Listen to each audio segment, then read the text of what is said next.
오늘 말씀의 제목은 숨어 계신 하나님입니다. 지난주부터 우리가 하나님의 성품에 대한 말씀을 듣고 있는데 우리 아까 홍 지사님이 기도하면서 마지막에 우리를 사랑하시기 때문에 진노하시는 예수님의 이름으로 기도드립니다 라고 기도를 마무리하셨어요. 하나님의 사랑과 진노 정반대되는 성품 같지만 하나님 우리를 사랑하시기 때문에 진노하신다. 그런데 우리에게 진노할 수 없으셔서 아들을 십자가에 매달아 놓으시고 아들에게 그 진노를 다 쏟아 부으셨습니다. 이것은 하나님의 우리를 향한 최고의 사랑인 줄로 믿습니다. 그 사랑이 있었기 때문에 오늘 우리가 여기 존재할 수 있다는 겁니다. 하나님의 성품 또 하나 배우는데요, 말씀의 제목처럼 숨어 계신 하나님입니다.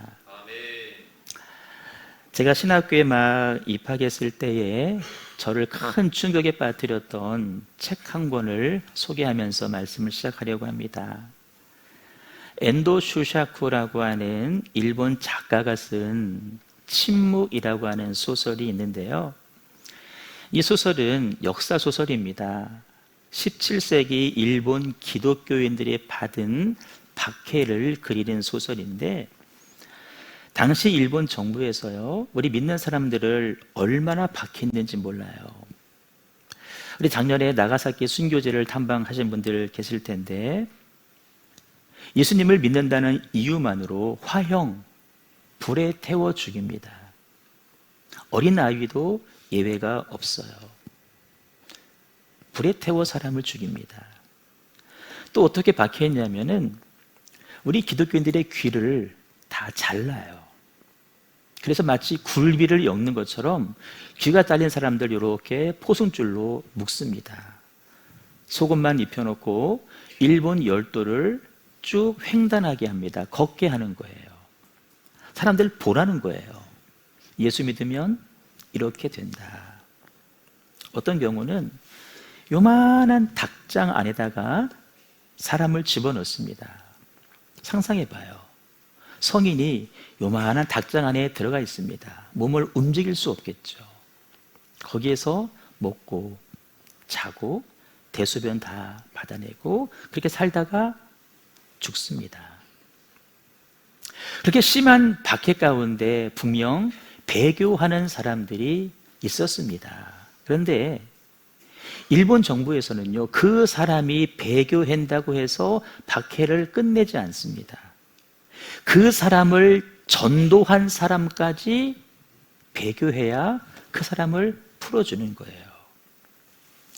당시 일본에 와서 복음을 전한 페레이라고 하는 포르투갈 선교사님이 계셨는데, 이분이 자기가 전도한 성도들이 그렇게 죽어가는 모습을 바라보면서 너무나 괴롭고 마음이 아픈 거예요. 결국 이 선교사님도 배교를 선언하고 맙니다. 그 소식이 포르투갈 본국에 전해졌어요. 깜짝 놀랐죠. 그게 정말이냐고. 아니, 그렇게 신실했던 우리의 스승이 정말 배교했냐고 그의 제자들이 확인하기 위해서 일본에 찾아오게 됩니다. 제자들 앞에서 선교사님이 이렇게 외칩니다. 내가 배교한 것은 고통 가운데 부르짖던 그들의 소리에 하나님께서 응답하지 않으셨기 때문이다. 나는 필사적으로 하나님께 매달리며 기도했는데 하나님은 나타나지 않으셨어. 하나님은 우리를 도와주지 않으셨어. 그래서 이 책의 제목이 침묵입니다. 하나님의 침묵. 사실 우리도 이런 질문을 할 때가 더러 있습니다. 크게는 이 전쟁의 상황을 바라보면서, 여러분, 전쟁 가운데 군인들은 별로 안 죽잖아요. 누가 죽어요? 다 민간인들이 죽어요. 아무 죄가 없는 사람들. 그들의 죽음을 바라보면서 왜 하나님은 그 순간 가만히 계실까? 여러분 마음속에 의문 들지 않습니까? 개인적으로 겪는 어려움들 다 있잖아요. 그 앞에 왜 하나님은 나를 도와주시지 않을까? 아니, 하나님 계시기는 한 거야? 계셔도 내 형편만은 하나님 모르실 거야. 혹 오해하는 분 계실까 봐 말씀을 드리는데 그들의 배교가 정당하다는 의미가 결코 아닙니다. 사실 그들의 변명은 그럴듯해 보여요. 하지만 구차한 변명입니다. 왜 그러냐면은 그들보다 더 큰 핍박 가운데에서도 믿음을 지킨 신실한 성도들이 분명히 있었기 때문에 그렇습니다. 말씀 보세요. 조롱, 채찍, 결박, 옥에 갇히고 돌에 맞아요. 톱으로 켜요. 시험과 칼로 죽임을 당하는 사람들이 있었어요. 그러나 그 가운데서도 신실하게 믿음을 지킨 사람들이 있었다라는 것입니다.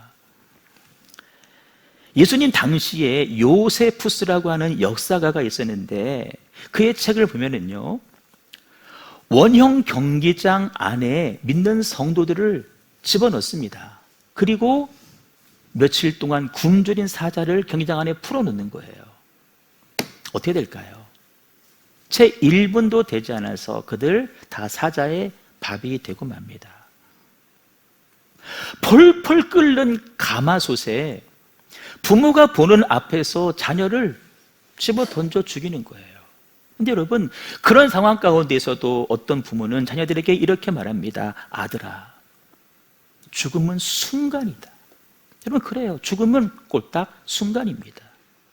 아들아, 순간만 견뎌라. 우리 천국에서 만날 거야.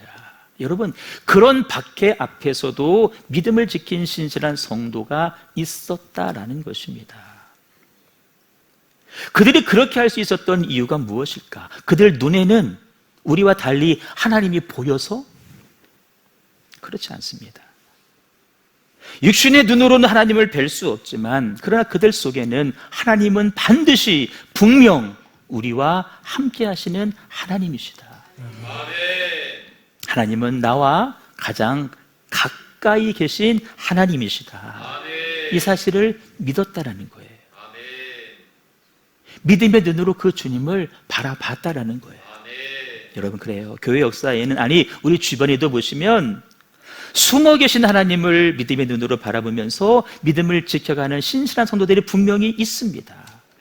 오늘은요, 그들이 그렇게 살아간 이유를 한번 배워보면서 우리도 그렇게 살기를 다짐하기를 원하는데, 여러분 정말이죠. 우리 성도들도 삶 가운데 고난을 당합니다. 질병 걸려요. 사업 어려울 수 있어요. 자녀들이 격길로 갈 수가 있어요. 그런데 여러분, 더 힘든 것은 성도가 고난이 커서가 결코 아니에요. 그 고통 가운데, 고난 가운데 숨어 계신 하나님을 경험하기 때문에 더 힘든 거예요. 혹 이 자리에도 그런 분들 계신지 모르겠지만 저는 그런 분들에게 왜 이렇게 믿음이 없으세요? 라는 말을 하고 싶지는 않습니다. 대신 위로하고 싶어요. 왜 그런 줄 아세요? 솔직히 저도 그럴 때가 있기 때문에 그래요. 저만 그런 게 아니에요. 성경에 나오는 많은 믿음의 위대한 인물들도 그런 일을 경험했더라고요.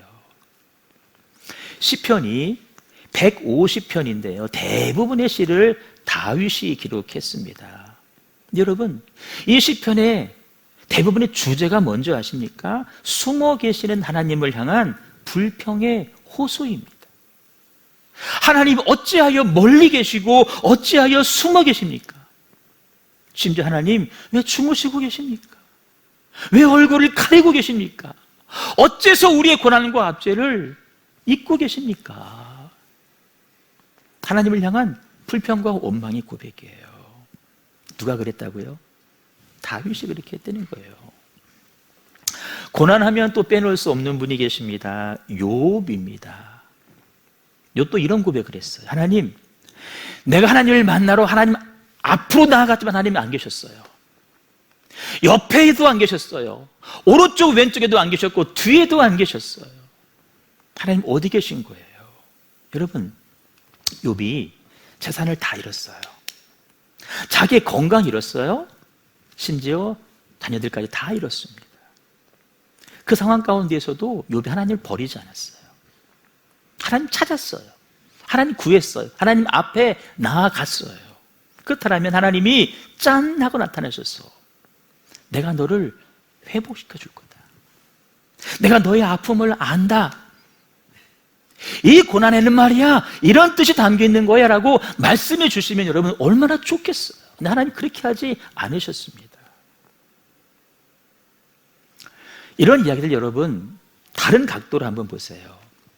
욥과 다윗이 원래 하나님과 상관없는 사람이었을까? 그렇지 않습니다. 누구보다 하나님을 사랑했고 누구보다 신실한 믿음을 소유했던 사람이 욥이었고 다윗이었습니다. 그런데 어찌 그들이 이런 의심을 하고 이렇게 불평을 할까? 말씀 잘 들어요. 그들이 불평한 이유가 뭘까? 원망한 이유가 뭘까? 필립 얀시라고 하는 유명한 영성가가 있는데요, 그의 여러 책 가운데 하나님 당신에게 실망했습니다 라는 제목의 책이 있어요. 거기 봤더니 이렇게 써있더라고요. 한번 읽어봐요. 시작. 하나님에게 전혀 실망하지 않는 사람, 그는 분명 무신론자다. 왜냐하면 무신론자는 하나님께 아무것도 기대하지 않기 때문이다. 여러분, 우리가 누군가에게 실망한다는 것은 그 사람에 대한 기대치가 내 안에 있다는 반증입니다. 기대하니까 실망하는 거예요. 하나님에 대한 실망하는 이유도 하나님에 대한 기대가 내 안에 있기 때문에 그래요. 그 기대를 다른 말로 말하면 믿음입니다. 반대로 하나님에 대한 기대가 없다면 그는 하나님에 대한 실망도 하지 않아요. 왜? 믿음이 없기 때문에. 하나님을 사랑하지 않기 때문에. 그런 의미에서 저는 여러분을 지금 책망하는 게 아니에요. 변호해주고 싶고 위로해주고 싶은 거예요. 혹 여러분이 지금 하나님을 향해서 불평하고 원망하고 계신다라면 여러분 안에 뭐가 있다는 증거예요? 믿음이 있다는 증거예요. 하나님을 사랑하고 있다는 증거예요. 여러분, 사람을 향한 것도 마찬가지입니다. 사람에게 섭섭할 때가 있어요. 미움이 들 때가 있어요. 왜 그럴까요? 내가 그 사람을 사랑하기 때문이에요. 기대하는 바가 있기 때문에 그런 거예요. 여러분, 하나님을 사랑하고 하나님을 기대하는 사람은 숨어 계시는 하나님을 체험하는 게 당연한 일입니다. 다시요. 하나님을 사랑하지 않으면 숨어 계신 하나님 경험하지 못해요. 근데 하나님을 사랑하기 때문에 숨어 계신 하나님을 경험하게 되고 그것은 지극히 당연한 거라는 거예요. 성도는 눈에 보이고 살아 역사하시는 하나님보다 눈에 보이지 않으며 숨어 계신 하나님을 더 많이 체험하게 되는데 이는 지극히 당연한 거다. 중요한 것은 그 고통의 상황 가운데 그 상황을 내가 어떻게 받아들이고 그 시간을 어떻게 보내느냐, 이게 중요합니다. 하나님 숨어 계신 것 같아요. 내가 지금 경험하고 있어요. 내가 그걸 어떻게 받아들이고 내가 그 시간에 무엇을 하며 보내느냐, 이게 중요하다. 여러분, 하나님을 향해서 가장 큰 실망을 한 분이 누굴 것 같아요? 예수님입니다. 십자가의 극심한 고통 가운데 예수님은 자기를 외면하시는 숨어 계신 하나님을 경험해야 됐어요. 그 고통을 주님이 이렇게 표현했습니다. 엘리 엘리 라마 사박다니, 하나님 어찌하여 나를 버리셨나이까. 적어도 십자가에서 하나님은 숨어 계신 하나님이었습니다. 마틴 루터가 말했어요. 십자가에서 하나님은 감추이셨다. 응? 하나님 감추이셨대요. 마틴 루터가 여러분 종교 개혁을 하자잖아요. 엄청난 저항이 있었어요. 그 저항이 너무나 두려워서 루터가요 종교 개혁을 포기하려고 그랬어요. 그때 그의 아내가 와서 뭐라고 한 줄 아세요? 여보, 당신 얼굴을 보니까 하나님 죽으신 것 같아. 마치 하나님 죽으신 것처럼, 하나님은 안 계신 것처럼 왜 그런 표정을 짓고 있느냐? 아니라는 것이죠. 하나님 살아계신 하나님이시다. 그 말에 루터가 용기를 내어서 종교개혁을 이루어갑니다. 여러분, 중요한 사실, 욥의 고통과 다윗의 고통과 예수님의 고통 가운데 하나님은 정말 함께하지 않으셨을까? 하나님은 저와 여러분을 고통의 현장 가운데 혼자 버려두실까? 여러분, 그렇지 않습니다. 숨어 계신 것처럼 보일지 모르지만 사실 하나님은 다윗과 욥과 예수님과 우리와 함께 가장 가까이 임재해 계신 줄로 믿습니다. 하나님의 성품 하나가 보이시나요? 하나님은 숨어 계신 하나님, 그러나 우리와 가장 가까이 계신 하나님인 줄로 믿습니다. 그럼 우리가 할 일은 뭘까요? 그 숨어 계신 하나님을 내가 찾아서 만나는 일입니다. 따라요. 하나님을 찾고 만나자. 숨어 계신 하나님을 내가 찾아내는 거예요. 그 만나는 거예요. 그 방법이 뭐냐라고 할 때는 말씀을 듣다 보면 그렇구나. 하나님은 이렇게 만날 수 있는 하나님이시구나. 숨어 계신 하나님에 대한 고백은 사실 이스라엘 민족의 멸망을 경험한 이사야 선지자의 고백을 통해서도 확인할 수 있는데요. 본문 15절을 보시면 하나님은 스스로 숨어 계시는 하나님이시다라고 말씀해 주고 있습니다. 스스로 숨어 계신 하나님이시다. 여러분, 상황이 이래요. 민족의 멸망을 앞둔 상황 가운데 선지자가 절규하며 외치는 거예요.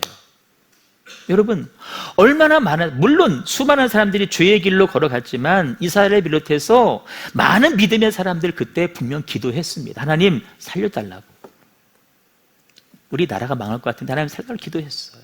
그런데 여러분, 상황이 달라지지 않았습니다. 하나님은 왜 이스라엘이 멸망하도록 그냥 내버려 두셨을까? 그게 이스라엘에게 유익하기 때문에 내버려 두신 거예요. 그러면서 15절 하나님은 어떤 하나님이냐면은 이스라엘이 바벨론에 의해 멸망하도록 내버려 두신 하나님이시다. 무슨 하나님? 숨어 계신 하나님이셨다. 근데 여러분, 놀라운 사실이에요. 바로 앞절 14절을 보시면 전혀 다른 하나님의 모습이 등장합니다. 말씀 보시면 하나님이 과연 내게 계시고 라고 그래요. 14절은 하나님이 함께 하신 하나님이시래요. 근데 15절은 하나님이 존재하지 않으셔요. 현재의 상황은 뭐예요? 멸망이에요. 하나님의 부재, 숨으신 하나님인데 장차 나라가 멸망하겠지만 그러나 하나님은 다시 임재하셔서 너희 민족들을 살려줄 것이다. 아멘. 여러분, 지금은 하나님이 안 계신 것 같지만 그때가 되면 우리 가운데 함께 하신 하나님을 우리가 경험하게 될 거라는 거예요. 아멘. 좀 어려운 말로 표현하면요, 하나님은 숨으심으로 자신을 계시하시는 하나님이시라는 거예요. 아멘. 이게 하나님의 성품이고 이게 하나님의 속성이라는 거예요. 아멘. 하나님의 숨으심은 피하시고 도망치시는 게 아니에요. 나야 도와줄 능력 없어 숨는 게 아니에요. 여러분, 우리 그렇잖아요. 아예 도와줄 능력이 없으면 우리는 숨어버려요. 하나님이 그래서 숨으시는 하나님이 아니시라는 거예요. 더 적극적으로 일하시는 하나님이시라는 거예요. 하나님 우리 가운데 안 계신 것 같지만 그 순간 하나님은 더 적극적으로 우리와 함께 하시며 우리를 도우시고 계시는 하나님인 줄로 믿습니다. 이게 믿어지시나요? 나는 나 혼자 있는 것 같지만, 버림받은 것 같지만, 하나님 나를 모르는 것 같지만, 그러나 그 순간 하나님이 가장 나와 가까이 나와 함께 하시는 순간이라는 것입니다. 여러분, 그 고통의 때 우리가 뭐 해야 될까요? 고통 가운데 함께 하시는 하나님을 찾으셔야 됩니다. 그런 사람이 어떤 사람인 줄 아세요? 그런 사람이 믿음의 사람이에요. 그런 사람이 소위 영안이 열린 사람들이에요. 여러분, 아까 예수님 십자가에서 하나님의 부재, 침묵하신 하나님을 경험했다 그랬잖아요. 만약 그랬다면 예수님 십자가에서 내려와야 돼요. 가진 욕, 가진 불평 다 했어야 돼요. 예수님은 끝까지 십자가의 고통을 다 견뎌내셨어요. 왜 그래요? 거기에 함께 하시는 하나님을 예수님 바라봤기 때문입니다. 여러분, 우리도 그러셔야 돼요. 고통 가운데 함께 하시는 주님을 꼭 바라보셔야 됩니다. 원초적인 질문 드릴게요. 그럼 왜 하나님은 자신을 숨기실까? 이런 이유 때문에 그래요. 첫째는 우리가 믿음으로 하나님의 임재를 체험하기 원하시기 때문에 그래요. 우리가 믿음으로 하나님의 함께 하심을 체험하기를 원하시기 때문에 하나님 숨어 계시다라는 거예요. 잘 봐요.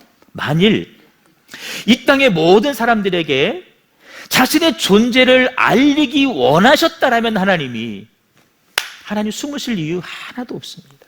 그냥 눈에 보이게 다 만져볼 수 있을 정도로 나야 나, 나야 나, 나야 나. 여러분, 만약 하나님이 우리에게 그렇게 하셨다고 한다면 우리 가운데 믿음을 구하는 사람은 한 사람도 없을 것입니다. 믿음이 왜 필요해? 하나님 보이는데. 믿음 필요하지 않지. 이스라엘은요, 하나님이 그들과 함께 하신다는 사실을 수도 없이 경험했습니다. 다 눈으로 봤습니다. 눈앞에서 홍해가 갈라졌습니다. 눈앞에서 만나 매출하게 내려졌습니다. 눈으로 봤어요. 여러분, 눈으로 봤으니 믿음 좋아져야겠죠. 좋아졌어요? 아니요. 불평했어요. 원망했어요. 더 심해졌어요. 눈에 보이는 기적이 그들의 믿음을 성장시키지 못했다라는 것입니다. 그러나 오히려 이스라엘이 멸망했어요. 하나님이 아무런 기적도 행하지 않으셔요. 선지자를 안 보냈어요. 아무런 말씀도 하지 않으셨어요. 그때 이사야를 비롯해서 많은 신실한 사람들이 뭐 했어요? 믿음으로 하나님을 구했습니다. 눈이 안 보이지만, 귀에 안 들리지만 뭐 했다는 거예요? 믿음으로 하나님을 구하고 하나님을 찾았다는 거예요. 그럴 때 하나님은 그들 가운데 나타나 주신 줄로 믿습니다. 여러분, 하나님은 잘 들어요. 눈으로 만나는 분이 아니라 믿음으로 만나는 분이십니다. 그에 따라요, 하나님은 눈으로 만나는 분이 아니라 믿음으로 만나는 분이십니다. 아멘. 믿음으로 나오는 자에게만 만나주시는 하나님이셔요. 하나님 질문합니다. 하나님, 눈에 보이게 보여주시면 제가 믿을게요. 여러분, 그 사람들에게, 그런 사람들에게 하나님이 보여준다 한들 그 사람들이 믿을까요? 안 믿어요. 안 믿어. 이렇게 말해주고 싶어요. 보려고 하지 말고 믿으려고 애를 써라. 옆 사람에게 말해줘요. 보려고 하지 말고 믿으려고 애쓰세요. 애써 고개를 외면하네, 영진성 누님. 아, 오늘 멋있네, 양복 입었더니. 여러분, 보려고 애쓰지 마세요. 믿으려고 애를 쓰세요. 그 사랑이 하나님께서 더 믿음도 부어주셔서 만나주시는 거예요. 도마에게 그랬잖아요. 나를 봐서 믿니? 그것도 중요해. 그런데 안 보고 믿는 자가 더 복된 자야. 말씀하시죠. 하나님 숨어 계시는 두 번째 이유입니다.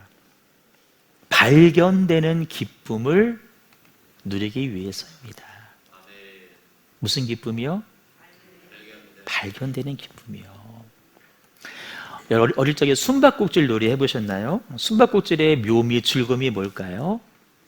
찾은 사람은 찾아서 즐겁고, 꺾고 숨었는데 나를 찾아내 주어서 나도 기쁜 거예요.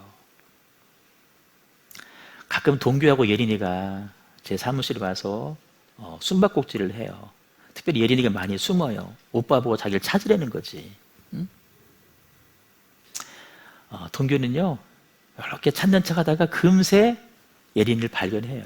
그러면요, 예린이도 깔깔, 동규도 깔깔대요. 왜 그런 줄 아세요? 찾은 사람은 찾아서 기쁘고 발견된 사람은 발견돼서 기쁜 거예요. 초등학교 때 소풍 가면은 보물찾기 해보셨죠? 선생님들이 아예 안 보이게 숨겨놓나요? 보이게 숨겨놔요. 왜? 그 찾는 아이가 그것을 찾고 기뻐하는 모습을 기대하기 때문에 반쯤 보이게 숨기는 거예요. 하나님도 마찬가지입니다. 마이스터 에카르트라고 하는 영성가가 말했어요. 하나님은 먼 곳에 숨어서 헛기침을 하며 자기의 위치를 드러내고 계신다. 나 여기 있어. 나 찾으려는 거예요. 여러분, 삶 가운데 하나님의 헛기침 소리가 들리시나요? 나 찾으라는 신호예요. 사인이에요. 그럼에도 불구하고 하나님을 찾지 않는 분들 계십니까? 하나님 찾으셔야 돼요. 응? 뭘로? 믿음으로 찾으셔야 돼요. 마지막 세 번째, 하나님은 저와 여러분이요, 은밀히 계시는, 숨어 계시는 하나님 앞에서 살기를 원하셔요. 그래서 하나님 안 보이시는 거예요. 여러분, 하나님은 숨어 계시지만 우리는 하나님 앞에 결코 숨길 수가 없습니다. 만물은 하나님 앞에 다 벌거벗겨진 채로 다 드러나 있어요. 우리 생각 속에, 우리 마음 속에, 아니 아무도 보지 않는 그 나 혼자 있을 때 내가 무엇을 하는지, 무슨 생각을 하는지, 무슨 마음을 먹고 있는지 누구는 알고 계신다? 하나님은 알고 계신다라는 거예요. 하나님 뭐라고 그런 줄 아세요? 그 은밀한 것을 나한테 가지고 와서 보이라는 거예요. 남들이 할까봐 두려운 내 마음의 상처도 있죠. 아픔도 있잖아요. 부끄러움도 있잖아요. 그것만 있나요? 죄도 있고 악도 있잖아요. 그거를 하나님 앞에 가지고 와서 은밀하게 보이라는 거예요. 은밀히 계신 하나님 앞에 은밀한 장소에 와서 너의 은밀한 그것을 보이라는 거예요. 보여라. 말씀 보시니까 기도할 때에 골방에 들어가서 문을 닫고 은밀한 중에 보시는 내 아버지께 기도해라. 은밀한 중에 보시는 내 아버지께서 갚으실 것이다. 이게 누구의 삶이에요? 성도의 삶이라는 거예요. 하나님은 안 보여요. 은밀히 계셔요. 우리 죄도 은밀해요. 은밀한 공간에 와서 그것을 주 앞에 보이려는 거예요. 사람 앞에서는 하지 말고. 왜? 그건 다 소문나요. 하나님 앞에 가져가서. 때론 여러분, 사람이라는 게 은밀한 공간에 들어가면 더 많은 잡념에 빠질 때가 있어요. 그럴 때가 있어요, 진짜 솔직히. 더 많은 막 이상한 생각들이 떠오르고. 근데 여러분, 많은 경우, 대부분의 경우 일상을 떠나서 자기만의 골방으로 들어갈 때에 스스로를 정직하게 우리는 직면하게 됩니다. 아, 내가 이런 사람이구나. 내 안에 이렇게 더럽고 추한 것이 있구나. 부끄러운 것이 있구나. 은밀한 거잖아요. 은밀한 장소에서 은밀한 주님 앞에 내놓고 만나라는 거예요. 그러면 해결된다. 여러분, 내면의 은밀함으로 들어가는 제일 좋은 방법이 뭔지 아세요? 우리가 하고 있는 말씀 묵상 큐티예요. 큐티의 목적은 내 은밀한 삶 속으로 들어가서 은밀히 계시는 하나님을 만나는 방식. 여러분, 말씀 앞에 나를 딱 갖다 놔보세요. 다 드러나요. 다 드러나. 내가 지금 어떤 생각을 하고 있는지, 어떤 마음인지, 어떤 죄를 짓고 있는지 다 드러나요. 사람은 속여도 말씀 앞에 딱 서보면 다 드러나요. 세상은 그 드러난 죄를 가지고 정죄하죠. 하지만 하나님은 그거 가지고 오라는 거예요. 나 은밀히 있어. 나만 알게. 나만 알게. 그걸 다 거둬가시는 거예요. 여러분, 그런 과정을 매일매일 밟는 사람의 삶이 어떨 것 같아요?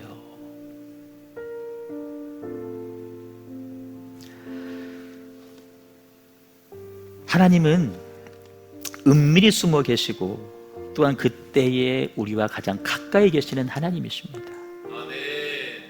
나를 간절히 찾는 자가 나를 만날 것이다 라고 말씀하셨어요. 혹 하나님 숨어 계셔서 안 보신다고 해서 내 스스로 하나님 말고 다른 것을 선택하면, 우상을 선택하면, 부끄러운 것을 선택하면 우리 역시도 나중에 부끄러움을 당하게 될 것입니다.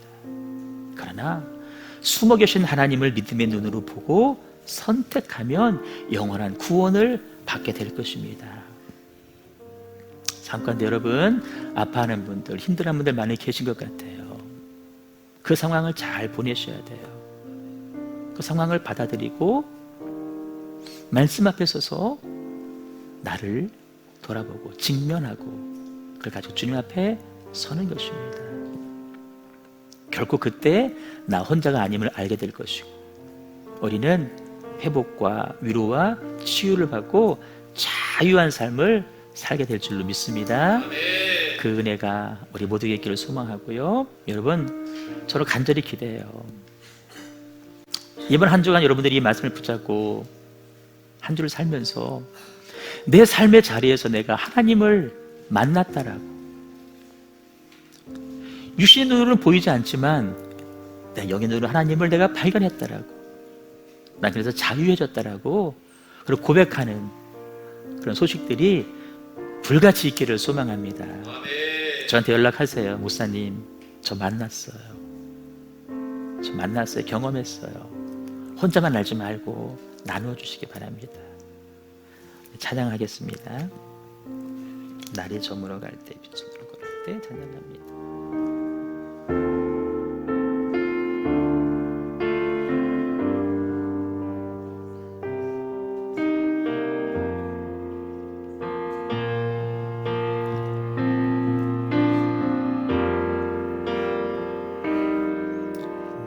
저물어 갈 때, 빛들에서 걸을 때, 그때가 하나님의 때.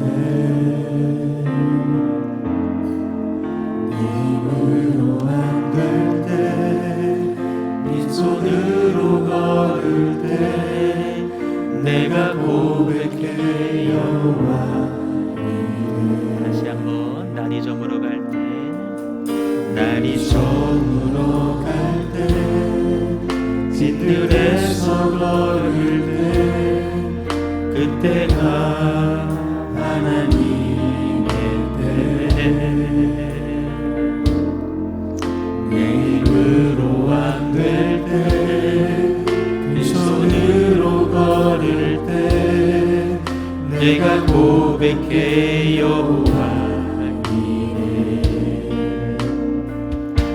주가 일하시네, 주가 일하시네, 주께 아끼지 않는 자에게. 주가 일하시네, 주가 일하시네, 신뢰하며 얻는 자에게. 우리 모인 이곳에 주님 함께 계시네. 누리네 아버지 은혜. 적은 떡과 물고기 내 모든 걸 드릴 때 모두 고백해 여호와. 주님이 일하십니다. 주가 일하시네, 주가 일하시네, 주께 아끼지 않는 자에게. 주가 일하시네, 주가 일하시네, 신뢰하며 얻는 자에게. 주가 일하시네,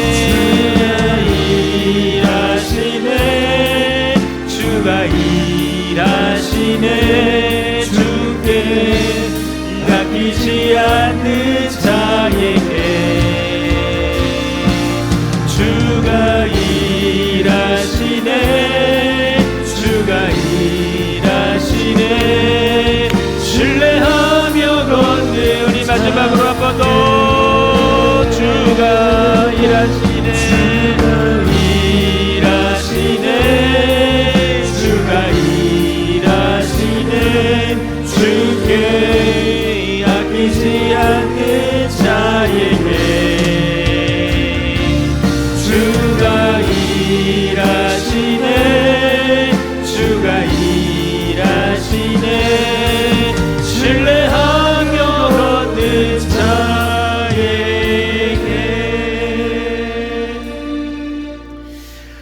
오늘 말씀 들었습니다. 하나님은 숨어 계신 하나님, 그러나 우리와 가장 가까이 계신 하나님이십니다. 나 혼자라고 외로워하거나 절망하지 마시고, 왜 고통 가운데 이 가난과 이 육신의 질병 가운데 하나님 함께 하시지 않냐고, 왜 고치지 않으시냐고 이런 절망하지 마시고요, 가운데 가장 친밀히 임재하시고 가장 능력으로 역사하시는 주님을 경험하기를 소망합니다. 그 방법은 믿음이라 그랬어요. 믿음의 눈으로 주님을 바라볼 때 주님을 발견하게 될 것이고, 발견된 주님도 기뻐하시고 발견한 나도 기뻐하게 될 줄로 믿습니다. 주님 그 기쁨을 누리며 살게 하여 주시옵시고, 날마다 골방에 들어가서 주님과 1대1로 직면하는 내가 되게 하여 주옵소서. 합심하여 동성으로 같이 기도합니다. 주여 주여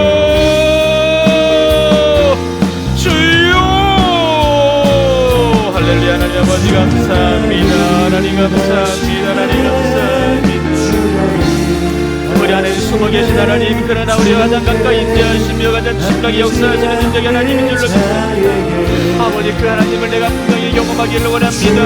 믿음의 눈으로 주님을 발견하기를 원합니다. 영안이 열려서 주님을 목도하게 하시고 주님을 발견하게 하시고, 발견하는 그 기쁨으로 기뻐하며 즐거우며 환하게 즐거워하는 우리의 신으로 주님이 도와여 주옵소서. 주가 일하시네 주가 일하시네 주가 일하시네